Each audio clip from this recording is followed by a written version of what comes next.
Donnelly, IFL TV in association with MT Clay Global. I'm in Mayfair today, and with me I've got 9-0 British boxer Joe Fournier. How are you? Good, buddy. How are you, man? I'm great, thanks. Yeah. Out here today in sunny London. It's been alright. You just come back from the even sunnier Miami. Yeah. Miami was good. I did a good bit of training out there, some good sparring, and got in good shape. Now just excited, looking forward to the announcement of the next fight and get back in the ring, do the business. Exactly. Was meant to fight on the Hay Bellew card. That's what the plan was. Now there's been a change. We were trying to get a title fight. At the end of the day, I want to fight in London at the O2. I want it to be a fair reason. Obviously, we got the first one under the belt, in the big arena, and a huge following. We were waiting to get an opponent sanctioned for the title, the next title that we were trying to fight for.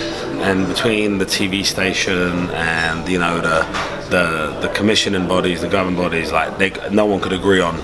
The people at TV wanted me to fight. The commissioners didn't rate, and the people the commissioners rate, the TV didn't think was a big enough draw. So in the end, we just had to push it back and go from there. It's a bit of a nightmare because obviously I see you've been doing some hard training out in Miami. Good bit of sparring out there. Yeah. It was good sparring. Obviously some top fighters out there. Bilal Lagoon, who just fought the other day, unfortunately lost. But we have. Chris Eubank Jr. was out there. Well, it was fun. Had a good few rounds with him. A little tear up, a couple of days, and then it was nice. Even got in the ring with David. Yeah, that was less enjoyable. So that was good. It's frustrating, you watch all the time when boxers say I wanted that fight, but or the politics or this, and I never really understood it. But now, it's kind of happened to me a little bit. This March 4th fight, we trained for it. We've been there 10 weeks now, and for it to, not to be able to get it all together in time, because obviously the TV channel, they pay the bills. Yeah. But obviously the commissioning bodies, they don't. It's not about the money for them. For them, it's about they have integrity. So just because the TV want me to fight a certain person, they don't. So we just couldn't meet in the middle. But it's one of those things, and it's a learning experience. I'm relatively new to this game, and it's something I'd rather know at 9-0 than at 29-0. If I ever get there, that these things occur. So it's just another hurdle, another bit of education. I'm sure you're still going to be at the show, obviously supporting your friend David. I'll be there ringside front row watching Bellew get knocked out clean. I'm putting 10 grand, I'll show you the betting slip, I'm putting 10 grand David in the first 3 rounds. 10 grand? Yeah, then afterwards, with the money, we're all going to go out and get pissed together. Do I count this all out? So I've watched David now for 2 years straight training. He's in impeccable shape. When I say impeccable shape, my only concern is he's in such good shape that he might not be taking it too seriously because he thinks Bellew's a bit of a mug. Do you know what I mean? I don't think he's saying to me, "You should have fought Bellew. I don't even know why I'm fighting him." That sort of thing. That's how crap he thinks he is. So my only concern, or how good he thinks you are. Oh yeah, well that's true. I like that. You can come again. Now what? My only concern is he just thinks it's such a huge mismatch. So he has been taking his eye off the ball. You've seen on his Instagram, he's been on yachts, he's been on jets, he's been, taking it easy out there. So have you. You are taking it easy. No, I'm in a different place in my career. Do you know what I mean? I can't, I will have a day off, but David's kind of just been, enjoying himself. He actually genuinely, right? He genuinely feels he genuinely feels he's going to put him in hospital. He thinks it's he doesn't believe his skull can take that much pounding. Do you know what I mean? Adonis Stevenson, who knocked out Bellew, ran away from Kovalev. Yeah, never wanted to fight him. Well, Dave punches 5 times harder than Kovalev will ever. So what does that tell you for Bellew? A light heavyweight and a heavyweight, you're talking there's a 40-pound difference of a guy that's going to be punching him in the head, and he couldn't stand up to a light heavyweight. So how's this going to occur? Big statements. Oh, listen, I'm just pointing out. I'm very logical thinker. I'm pointing out basic facts. You got the guy this big, you got a guy this big. This guy is better in every way, and he's bigger. So let's hope David ain't been enjoying the yachts and the jets too much. Another fight on the card: Derry Matthews versus Ohara Davis. Ohara had a hell of a lot to say in and he's got in that, and now I think the whole of Liverpool might hate him. Listen, I'm going to tell you straight. I think Ohara Davies is one of the top up-and-coming talents in the country. She's managed by a good mate of mine, Charlie Sims, coached by Tony Sims, who I've trained with as well. I think they have a special talent, and I think they're really, really grooming him in a great way to become a contender and a champion. So I kind of have to say I agree with Ohara Davies on that one. But I am London at the end of the day, you know, so I ain't going to really be jumping up and down for any Scousers. What do you think the way he's gone about it? You know, we all have our own style. You know, I might sit on a jet and call someone out, you know, in that way because, you know, me, I'm the money man. You know, that's my MO, that's my brand. Like at the end of the day, Ohara's doing it how he likes to do it. I ain't going to judge him. You know, the fact you're talking about it means he's done a good job. True. You know, so that's a good one. And then we've got Paul Malignaggi, you know, fighting, coming over from New York. I think that's going to be a great fight. And, you know, Paul knows he needs to win that fight. He's got a great coach in his corner, Coach Lewis, who also coaches me out in Miami. He's Dino's number 2. And a lot of people will think that Paulie will lose this one, but I can't see it. One thing that you get with Paulie is he's one of the smartest boxers out there. I've seen him tame huge names in the gym in sparring. Yeah, look, he doesn't have a huge amount of power, but when you've got that much experience and he's always in the gym, you know, he's a gym rat. So no one knows more about boxing than Paulie, so I can see another win there. So that's your treble. And if I was fighting, it would have been a quadruple. Fourfold. So are you going to put 10 grand on the treble, or are you just going to... You know what? Maybe. That might not be a bad one, you know. I'd say Malignaggi points, Ohara Davies, David Haye knockouts. That's not a bad bet. Yeah.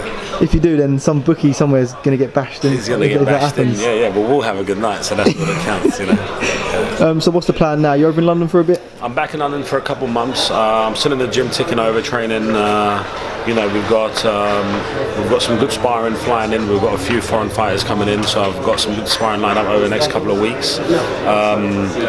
I am looking at potentially my next date might be in the States, a big American fight, hopefully in New York or Vegas, and then you know, there's no secrets. You know, David and Anthony Joshua have obviously been in talks, and I'd love to be on that bill.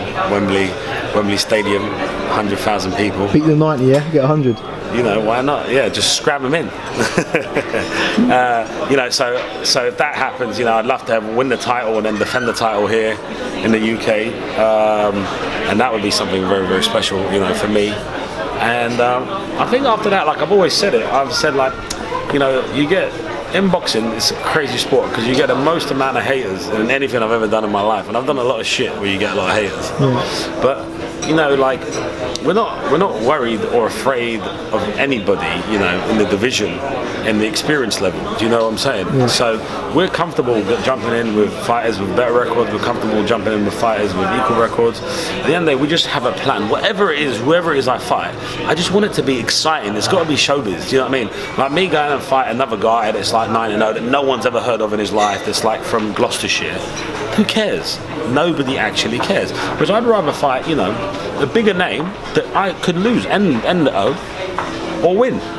You know, I'll rather take the risk with someone, but at least everyone will be talking about it, be excited. I'll get up for it. Because you got to understand something. It's like, you know, I get business deals right now, and you know, someone go, listen, give us £1 million and I'll return you £1.1 million within 2 weeks, right? Guaranteed. And I'll go, okay, well, what am I going to do with that 100 grand? You know, for me, that's not exciting anymore. When I was 18, I would have bit your arm off for a 10% return on my money. Now, if I would give you £1 million, I want 20 million quid back because the tables have turned. I want it to be more exciting. I'd rather do a high risk deal where I'm not guaranteed. If someone does offer you the 10%, you don't want 100 grand, I'll give you my bank details before we leave. All right, you're in. You've got to come up with $1 million though. True. And you realise, you know, for me to fight and train and, you know, do all this stuff, it's got to be on the big stage. You know, like I said, I've been in the ring with amazing fighters, world champions, Olympic champions, and it's not like anything I do outside in a ring with 10 hours is going to be that different. I see the jab come from the gal. You know, I've seen the power come. You know, when I was with David in the ring. You know, I've seen you know, the tenacity and the speed of Eubank Jr. You know what I'm saying? But if tomorrow one of them wrote me a check and said, get in the ring, let's do this, I'm there. Maybe not David, but the other two, the ones of my weight, I'm there. Do you think that perhaps because of your financial situation, you have less pressure on your back? Because a lot of boxers box to pay the bills and or to make themselves a life, but where you're already sort of set, do you think that that's you're just doing it for sort of fun? Listen, what the money gives me is two things. One, I can have the best coaches in the world. Right, so why I look like, why I've improved so much from, you see my, videos from like 3-4 years ago and they go, this guy is shit. I get it. But since then, I've had the best coach in the world and I've trained every single day. Like, I just train now, I ain't got a fight on. I'm training again tonight. We just had this conversation, you know what I'm saying? So I'm very dedicated. Plus, what people don't realise, I was a professional athlete. I captained England 42 times. I know what it's like to be at the top, to play in front of 20,000 people. Before I fought the O2, I was hitting on the ring girl, Rosie Roth. I was chatting her up in the lane before I walked in. The geezer I was fighting had just won 3 fights in a row and he had a much better record than me. Because I'm not worried about it. I don't get scared. I don't get nervous. I'm ice cool in those scenarios. So that's what it gives me. I have that edge. You can't recreate that. You look at who's the poor guy at the heavyweight, David Price, the other day. You heard Caldwell talking about he suffers from stage fright, or he gets worried, he gets nervous, he gets anxious. It was sad to see because I really like him as a boxer. I think he's a really nice guy, and like he's made a career from doing something that's one of the hardest careers you can have is being a professional boxer. So I ain't cussing, I ain't disrespecting him. But the fact of the matter is, you don't realise how much stage fright gets a lot of boxers and professional athletes. Why do footballers miss penalties? When I don't have that, I feel like I fight 10 times better than I do in sparring. And that's why I can't wait till I spar someone, who thinks, I got the better of him, and then I get the offer to fight him in the ring. Because I'm a different human being. My coach said, because if you're a 6 in sparring, you're a 10 on the night. So yeah, the money helps. I can fly warm into training. I don't have to run in the rain if I don't want to. I can go to a beach and run. Like that's great things. But at the end of the day, I still got 2 hands, 2 legs, and 10-ounce gloves on, and I still have to perform like I was when I grew up in Hounslow, and I had to, work for my money and do all those things. So it's a bit different. The secondary thing is because I don't do it for the money. Pride is much more important than wealth. Do you understand what I'm saying? So when I'm in the ring, I put myself so far out there that everybody, unless my close circle, they don't want me to win. They're like, see? And that, to me, that's what motivates me. I want to go, what happened now? Oh, you fought Callum Smith and I knocked him out. Now what? What are you going to say now? And that's the realities. That's why it spurs me on. If Callum had said, listen, come on, let's get it on, I think the guy's a phenomenal fighter. Don't get me wrong. And I can't sit here 1,000% say, listen, 10 out of 10 I'd win every one. But listen, he's got 2 hands, 2 legs like I do. And there's other fighters that are world class. You look at Eubank Jr., like if he called me up tomorrow and he said, listen, Joe, here's a check, I'll go, he's my pal. Still get in the ring with him, do you know what I mean? And if you were to look on paper, me and him, you'd think it was a joke. But is it though? No. Deals can be done. I look at Mayweather and McGregor. That's a joke, right? No real professional boxer can hit Mayweather, but a fake professional boxer is going to hit Mayweather. No, but who knows? This fight is going to happen because who knows? People want to see it. Bellew Hay, it's another one. Shouldn't even be a conversation. But I've never seen so much hype building around a fight because Hayes taking his foot maybe not off the gas. I ain't been with him the last month or so, and Bellew's putting on extra weight, and now it becomes interesting. So what I'm saying is, let's have these interesting fights where people, maybe not from the same walks of life, are meeting and they're going to challenge themselves. Because when you get in the ring, no one else is. It's not a movie. Like David said, ain't Creed. They ain't like stop action. However much money from a gazillionaire, and he ain't got 2 peas to rub together, you still can knock each other out. And that's the beauty of boxing. Yeah. Cool. If you can fight like you can talk, everyone's in for a treat. Man, listen, if I could do a lot of things like I could talk like with him. Joe, I can't wait to see what happens with where your next fight is. It could be anywhere. Yeah. It should be. Hopefully, we're trying to get on a nice big Vegas show, and do something big out there. And then, like I said, I'd love to be on that. It'd be a dream for me to be on the AJ Hay show. If it happens. And I think I don't want to be misunderstood in any way. Like, you know, I know that like I have to jump through the hoops and win the fights that people want to see me win and people want to see me do. I respect that, you know, and that is boxing. But you know, that being said, why? Why? If people want to see the fight, let's do the fight. You know what I'm saying? Like if the purses are matched and if the TV wants to see it and the fans want to see it, let's see these fights. You know what I mean? And I think that's kind of like what, you know, what David's done with Bellew. Bellew going mental at David that time he won, when he won up and he beat his pal, BJ Flores. When he beat BJ Flores, him going mental was what made this fight happen. You know, a cruiserweight fights a heavyweight for a non-title, but yet it's the biggest grudge match in England in the last 12 months, 24 months maybe, you know.